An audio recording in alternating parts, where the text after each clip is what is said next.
Tunashukuru kabisa kwamba leo Chama cha Mapinduzi kimezindua, ndio kimekuwa chama cha kwanza kuzindua ilani yake.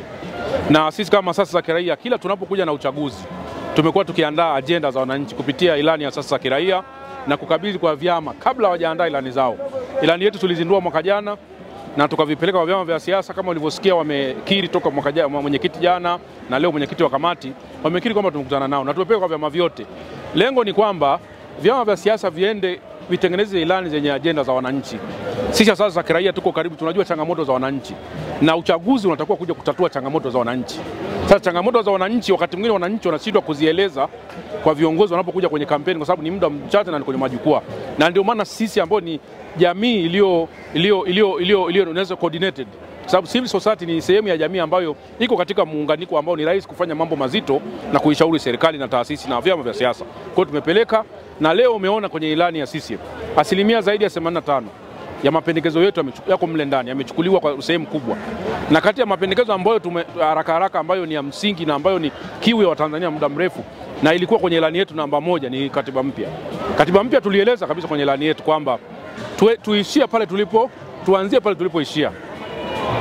Tukae kama taifa, tutenge sheria mpya ya ukatiba baada ya uchaguzi huu. Tumesema kabisa baada ya uchaguzi huu tukae kama taifa, tujadiliane tunamaliziaje mchakato wa katiba. Hili ni jambo la faraja sana kwamba walau chama ambacho kipo madarakani kimeweka, pengine na vyama vingine wataweka hiyo, na hatujui nani atashinda. Kwa hiyo atakayeshinda maana yake na ameweka kwenye ilani yake, hiyo ndio inakuwa iwe turufu kubwa ya uchaguzi. Yaani Watanzania sasa hivi wahakikishe kwamba chama chochote ambacho kitatuhakikishia katiba mpya ndio kipewe ridhaa, kwa sababu ni mchakato ambao tumesha kwenda toka 2014 mpaka leo, takriban miaka 10. Mchakato umesimama, ni lazima tuumalize. Mambo mengine ni masuala ya haki za binadamu, umesikia, demokrasia, uhuru wa vyombo vya habari, asasi za kiraia zimetajwa, na sisi tulilalamika mambo yetu.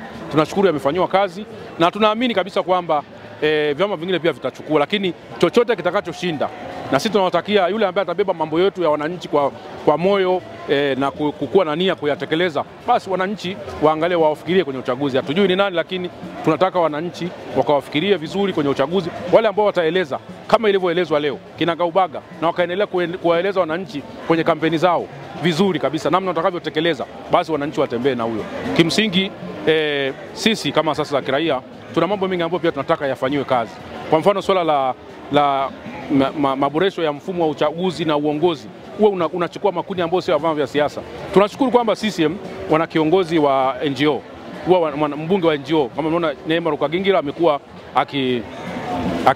akiteuliwa, amekuwa bungeni, ndio mbunge wa NGO, wa mwakilishi wa NGO bungeni, ambapo kwa sasa hivi ameonekana kwa sehemu kubwa. Ndio mbunge ambaye ameweza kuwa karibu na sisi, ametusemea mambo mengi. Sasa tumeona faida ya kuwa na watu ambao wanakwenda kwa makundi. Sasa inatakiwa tuwe kama Uganda. Bunge la Uganda lina watu 500, wabunge 500 na kitu.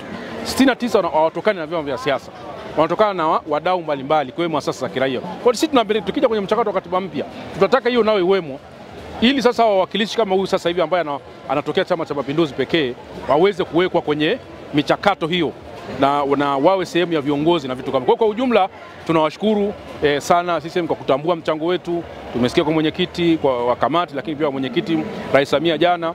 Hilo ni jambo la pekee kwetu, kwa tunashukuru kwamba walau wametutambua sisi kama wadau ambao tumefanikisha ilani hii iwe ina mambo mengi mazito ya kijamii, kiuchumi, maendeleo pamoja na mambo mengine ya msingi kabisa. Kwa kweli ni ilani iliyosheheni mambo mazito, na ikitokea ikatekelezwa kama nchi tutapiga mbele sana.